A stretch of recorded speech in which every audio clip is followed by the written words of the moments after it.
Hello, welcome to Web of Stories. My name is Melinda. I'm rustling papers. Sorry about that. It is Friday, and I'm going to do something new today. So my friend Suey over at Suey's Book Banner started doing this series called 5 on Friday, where each Friday she gives you 5 themed book recommendations. And I said, that's awesome. Can I do it too? And she said, of course. So I'm going to start doing it. Now, we're not doing the same topic each time, but I am going to link to her below in her most recent one, which is Hispanic heritage books. I'm doing something different. The challenge I'm giving to myself is I have 5 minutes to talk about these 5 books. Can I do it? Probably not, but I'm going to try. I'm going to set a timer. And once my timer goes off on my Apple Watch, once I start it, I'm going to go all the way through. I'm not going to edit anything out. I will edit. I do have to edit one book picture in. That's it. And I'm not going to have any breaks or cuts until the end, when I will probably have to do a cut to catch my breath before I kind of close things off. So let's see if I can do it. I will. So yeah, I'll tell you what my topic is. I should include that in the 5 minutes, but let's see. I'm going to set my timer here. And you will hear the cat eating in the background because she's loud. Okay, timers. We're going right now. So this week I have a starters pack for anyone who hasn't read mystery and is interested in getting started with it.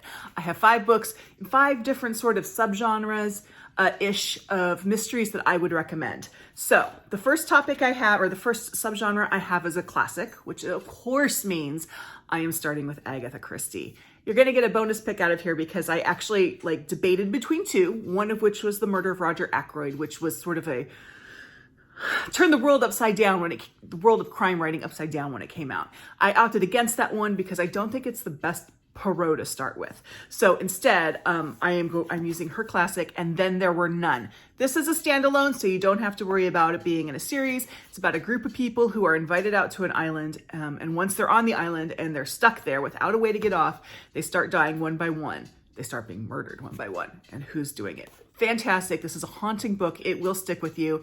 It is a book that created its own trope. It's so good. My next category is a contemporary series. So of course, I had to go with Louise Penny and her 3 Pines series. And of course, I'm starting with the first one because I am not a monster. And this is Still Life by Louise Penny. In this book, we meet Sûreté Quebec de Sûreté de Quebec, that's it, Inspector Armand Gamache, and the town of 3 Pines where a murder has happened. I absolutely love this series. This is wonderful to me.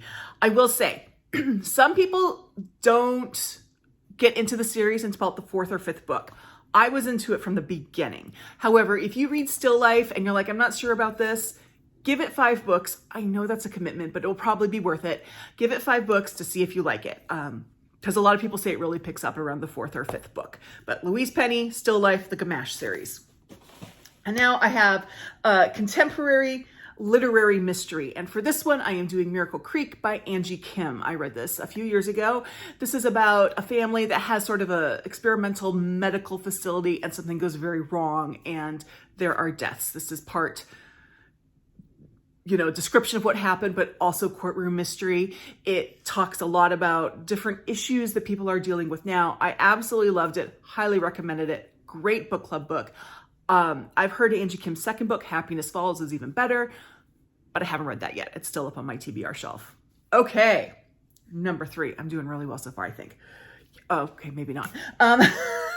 Now I'm doing historical literary fiction, and of course, William K. Krueger. So William K. Krueger has the Cork O'Connor series, which is a contemporary mystery thriller series. But he has 3 standalone historical mysteries. I gave 5 stars to all of them, but the most 5-starry of those 5 stars was his most recent, The River We Remember. I'm not going to talk about it too much here because I recently did a review of it, and I will link that one down below. But this is fantastic.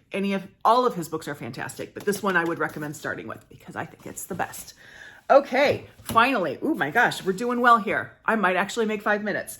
We're doing cozy mysteries. So I don't generally read a lot of cozy mysteries, but that is not to say that cozy is not a wonderful subgenre in the mystery world. It's just not one that I read a lot of, but I do read some of it. I tend not to read the ones that feature cats in bookstores or have punny titles, but I have found a series that I really love There are currently 2 books in this series, so it's the perfect opportunity to get in on the ground floor if you want to. And that is The Marlow Murder Club by Robert Thorogood. So this takes place in the English town of Marlow, because good cozy mysteries take place in English towns. And in this, there are 3 women who are kind of invisible to society for various reasons. And they team up together, they find each other, they meet each other, they form a little group, the Marlow Murder Club, to solve a murder.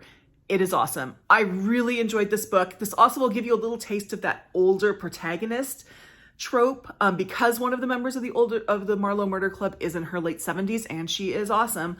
So this is a great one. There's only 2 books out so far, but it is still going, so you can get in now. The second one is good too. Highly enjoyed this one. This is my cozy choice.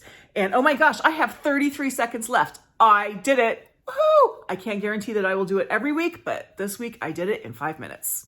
Okay, I just cut out there where I can actually turn my timer off now, can't I? Okay. I cut out where I had to take a breath, because I did that all in like one take. So yeah, I'm planning to do this every Friday as long as I can come up with an idea. That's always a big if. If you have any ideas, please leave them in the comments down below. And please check out Sue's video. Again, that's linked down below.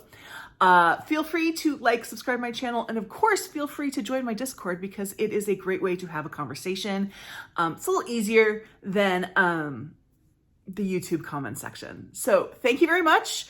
I will be back with another 5 on Friday, next Friday, but of course there'll be stuff from me in between now and then. See you next time. Bye.